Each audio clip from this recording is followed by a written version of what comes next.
Guys, welcome to the Silver Report, and let's get right into some of the economic factors that will be playing a part into the price of precious metals. We have some major news taking place around the world, and we had already been in discussion about Bitcoin, about what it means to the world, what it means to the dollar, what it means to the silver price, what it means to precious metals, and these are some major moves that are taking place around the world. What we're seeing in Dubai, the leader of the finance in Dubai, he said, "We as a government know very little about this technology, but we focus on running the city." And this is from Mohammed Shail Al Saadi, and he's the man in charge of economic development for the city of Dubai. But he's leading a push to ensure his agency's documents run on blockchain by 2020. He spent the week speaking with local startups and financial service professionals. There's a sense that while the government buy-in here eclipses other jurisdictions globally, those in charge may struggle to meet objectives given the lofty goals set to move the entire country's documentation over to blockchain. But it doesn't just stop there, because he begins to speak about finances. Now, this is his quote: "Our role now as government officials is to take what makes us busy and marry it with the technology that those startups are doing, and for them to run autonomously." And so in Al-Sadi's view, government should be less focused on technology than the experiences they combine to create. And he suggests the limitations inherent in traditional databases are one of the reasons that the Department of Economic Development is falling short of creating hassle-free experiences. So he's speaking positively about Bitcoin and about blockchain technology in general. Now, he said blockchain is an innovation that makes the digital process that humanity has been using for commerce for thousands of years. He said, "We started with a fire and knife. We used to use fingernails to rupture the flesh, and technology is another game changer." So he's really keen on Bitcoin. He would again be astonished some years later by something else: a distributed, blockchain-based digital currency called Bitcoin. While he claims he first heard about it in 2012, he said it wasn't until he learned that the technology could be used to make real purchases that it changed his thinking on how blockchains could be useful.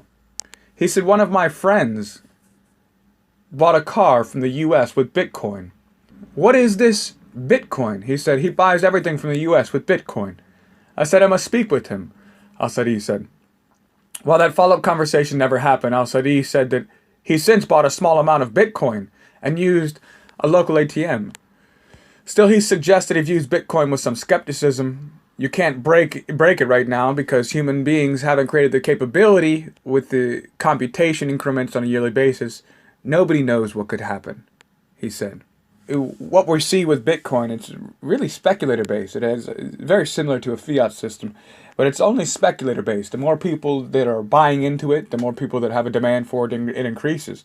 And it's really just a very dangerous thing when we see countries, especially among oil-producing nations, especially among those that are to keep the US dollar floating, those that we rely upon to keep our currency solvent.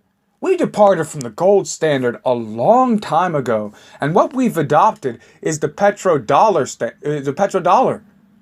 And so the world needs to trade oil in dollars.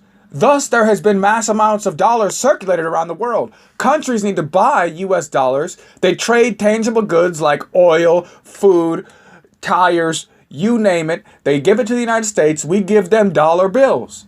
At which point, by ensuring that all these countries use dollars for oil trades, we are securing the backing of our currency. It's backed by oil. And what we're seeing as these countries are beginning to wake up, you see how his passion and his desire was toward something like Bitcoin. The idea of it, because the unfavorable US dollar in their minds, they're not particularly pleased with the US. I mean, we've been rolling through countries over there with tanks for years, and they're not pleased with the US.